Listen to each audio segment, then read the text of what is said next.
अस्सलाम वालेकुम एवरीवन। उम्मीद है कि आप लोगों को लेक्चर नंबर 1 समझ में आया होगा। तो आज मैं यहाँ मौजूद हूँ अपने साथ लेक्चर नंबर 2 लेके। ठीक है, तो हम चैप्टर वही कंटिन्यू करेंगे अपना होम्योस्टेसिस, लेकिन अब हमने जो मैंने आपको लास्ट टाइम पढ़ाया था फीडबैक कॉन्सेप्ट, हम उसको कंटिन्यू करेंगे। ठीक है, फीडबैक कॉन्सेप्ट मैंने आपको बताया कि होता है क्या है कि जिसमें हम अपने इंटरनल बॉडी को, हमारे जो ऑर्गन्स होते हैं वो चेक एंड बैलेंस करके पूरा मेंटेन करते हैं। ये होम्योस्टेसिस का फीडबैक कॉन्सेप्ट होता है। इसमें हमारे पास 3 ऑर्गन्स इन्वॉल्व होते हैं, वो होते हैं रिसेप्टर, कंट्रोल सिस्टम और इफेक्टर।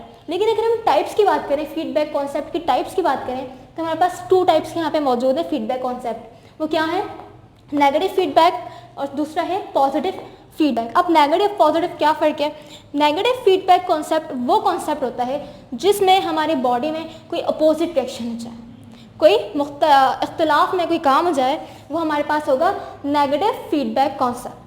इसमें फॉर एग्जांपल मैं एग्जांपल देके अगर आपको समझाना चाहूँ तो एग्जांपल मैं आपको दूंगी कि जब हम कोई फूड इनटेक करते हैं और उसमें हमारे पास स्वीट की तादाद ज़्यादा होती है, यानी कि मीठा उसमें ज़्यादा होता है, तो होगा ये कि हमारे ब्लड में ग्लूकोज का अमाउंट क्या हो जाएगा? बहुत ज़्यादा हाई हो जाएगा। जब वो अमाउंट हाई होगा तो हमारी बॉडी में एक सिस्टम एक्टिवेट होगा। उस सिस्टम का काम क्या होगा कि हमारे ब्लड में उस ग्लूकोज के अमाउंट को क्या करे? कम करे, डिक्रीज़ करे।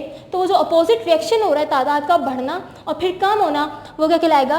Negative feedback. अगर हम बात करें सेकंड हमारा जो फीडबैक है वो है पॉजिटिव फीडबैक। तो पॉजिटिव फीडबैक में क्या होगा कि जब हमारे बॉडी में, हमारी बॉडी के इंटरनल में कोई चेंज आ जाए, इंटरनल एनवायरनमेंट में कोई चेंज आ जाए और फिर वो इंक्रीज़ हो जाए, चेंज आना और फिर उसका इंक्रीज़ होना, ये कहलाएगा पॉजिटिव फीडबैक। अगर मैं इसकी एग्जांपल दूँ, जैसे कि वार्म ब्लडेड एनिमल्स में हमारे पास हीट स्ट्रोक में, अगर हम इंसानों की बात करें तो हीट स्ट्रोक में क्या होगा? हमारी बॉडी का जो टेम्परेचर होगा वो बेइंतहा इंक्रीज़ हो जाएगा, इंक्रीज़ चेंज होगा, चेंज होने के बाद क्या होगा? वो इंक्रीज़ हो जाएगा, बढ़ जाएगा। तो उस इंक्रीज़ करने को हम कहेंगे पॉजिटिव फीडबैक। कुछ कंडीशंस में ये सही भी हो सकता है, लेकिन ज़्यादातर ये नुकसानदायक ही होता है। तो ये हमारे पास फीडबैक कॉन्सेप्ट के 2 टाइप्स है, नेगेटिव और पॉजिटिव। दोबारा से रिपीट करूँ, नेगेटिव में अपोजिट रिएक्शन होता है, यानी कि कोई चीज़ बिल्कुल ही एक दूसरे के खिलाफ हो, और पॉजिटिव में क्या होगा? चेंज आना और फिर उसका इंक्रीज़ हो जाना, ये हमारे पास पॉजिटिव फीडबैक होगा। यहाँ पे हमारे पास फीडबैक का टॉपिक जो है वो क्लोज जाता है, ख़त्म हो जाता है, और इसके बाद हम जो रीड करेंगे वो होगा हमारे पास ऑस्मो रेगुलेशन।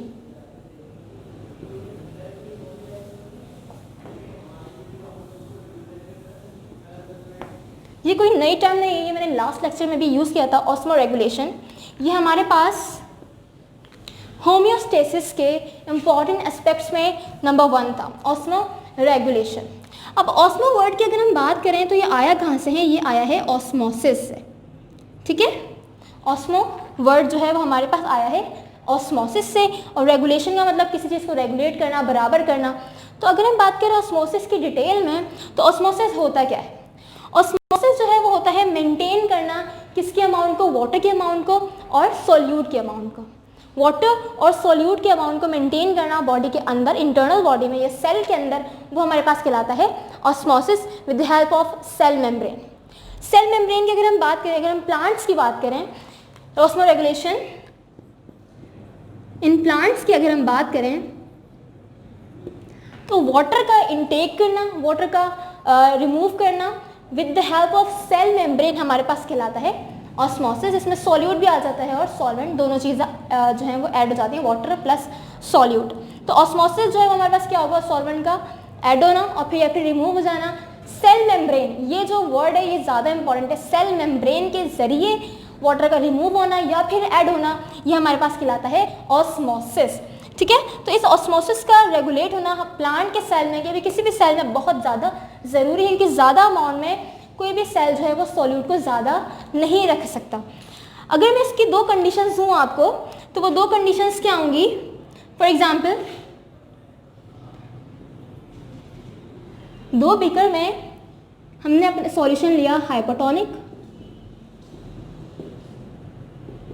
और इसमें हमने लिया हाइपरटोनिक।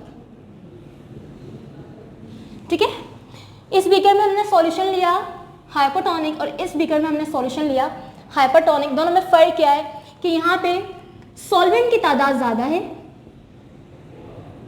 सॉल्वेंट की तादाद ज़्यादा है और सॉल्यूट की कम, लेकिन हाइपरटोनिक में सॉल्यूट की तादाद ज़्यादा है और सॉल्वेंट की कम। ये इन दोनों में फ़र्क है। हाइपरटोनिक में सॉल्वेंट यानी कि वाटर की तादाद ज़्यादा है, सॉल्यूट की कम, लेकिन हाइपरटोनिक में सॉल्यूट की तादाद ज़्यादा है और सॉल्वेंट की तादाद कम। जब हम इसमें किसी सेल को रखते हैं, प्लांट के सेल को रखते हैं, तो उसकी कंडीशन पे बेस करता है। अगर वाटर का अमाउंट बाहर ज़्यादा है तो ये हायर कंसंट्रेशन से लोअर कंसंट्रेशन की जानिब वाटर मूव करेगा, यानी कि वाटर बाहर की जानिब से अंदर सेल की जानिब मूव करेगा, और ये इतना ज़्यादा मूव करेगा हायर कंसंट्रेशन से लोअर कंसंट्रेशन की जानिब कि जो सेल है वो टर्जिड जाएगा। टर्जिड यानी कि बहुत ज़्यादा फिल हो जाएगा, फूला सा हो जाएगा। लेकिन जितना भी अमाउंट में ये जाएगा, ये सेल बर्स्ट नहीं कर सकता, ये सेल फट नहीं सकता। क्यों? क्योंकि इस सेल का जो सेल वॉल है, जो बाहर की लेयर सेल वॉल है, वो क्या करेगी, वो इसके ऊपर प्रेशर पोटेंशियल देगी। ठीक है, इसकी वजह से सेल बर्स्ट नहीं करेगा, लेकिन वाटर हायर कंसंट्रेशन से लोअर कंसंट्रेशन की जानिब मूव करेगा।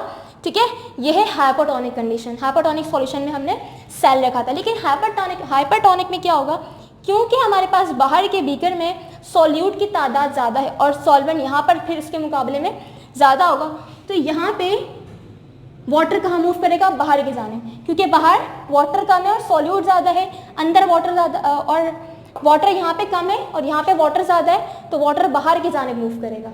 ठीक है, तो ये है हाइपोटोनिक कंडीशन और hypertonic condition with the help of cell membrane.